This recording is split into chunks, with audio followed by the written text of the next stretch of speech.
Hello guys, good morning. सकाळी उठून हा मस्तच खेळत होता. तोपर्यंत मी माझी सर्व कामे आवरून घेतली. माझी कामे झाल्यानंतर मी त्याला मालिश केली आणि अंघोळ घातले, झोपी लावले. तोपर्यंत स्वयंपाक केला. ते उठल्यानंतर आम्हाला जायचं होतं बिरोबाच्या दर्शनाला.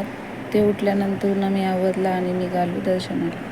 राघव मंदिरात गेल्यानंतर खूपच जास्त रडायला लागला. मग त्याच्या पप्पाने लगेच माझ्याकडे देऊन टाकले, दर्शन घेतले आणि मग परत घराला आलो. घरी आल्यानंतर आम्हाला जेवण करायचं होतं. तोपर्यंत मी जेवण केलं आणि नंतर त्यालाही खाऊ घातलं. जेवण झाल्यानंतर भांडे घासल्यानंतर राघवला झोपी लावलं. दुपारून राघवचा देवांश दादाही घरी आला होता. मग काय तर दादा आणि देवांश मस्तच धिंगाणा घालत होते, एकमेकांना हाणामारी करत होते आणि त्यांच्यामध्ये मध्ये भूमी पण यायची. देवांशला जेवढ्या खेळण्या दिसल्या देवांशने तेवढ्या पण खाली काढून घेतल्या. मग काय तर ते एकमेकांना धराधरीच खेळू लागले, एकमेकांना धरायचंच चालू झालं त्यांचं. त्यानंतर मध्ये चटई येत होती. मग देवांश दादाने चटई उचलून साईडला ठेवली आणि भूमीने परत ती खाली घेतली. तोपर्यंत राघव पण उठला.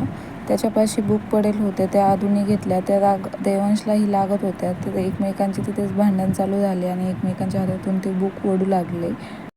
त्यानंतर देवांशला भूक लागली. मग त्याला थोडंसं दूध दिले, दूध पेला आणि मग ते मस्त त्याच्या हाताने दूध पेला. गरम होतं दूध, तर थोडंसं फुकीत पण होता दूध.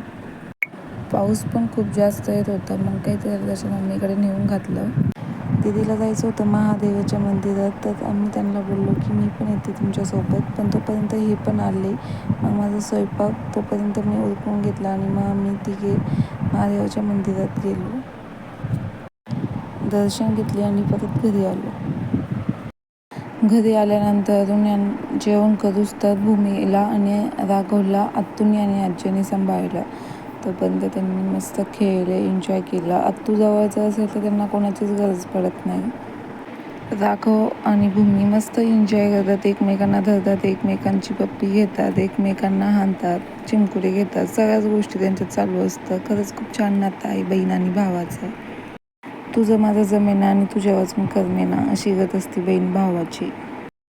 आमचे जेवण झाल्यानंतर मी त्यांना खाऊ घातला आणि त्यांना झोपी लावलं. तर कसा होता आजचा दिवस आमचा, तर नक्की आम्हाला कमेंट करून सांगा.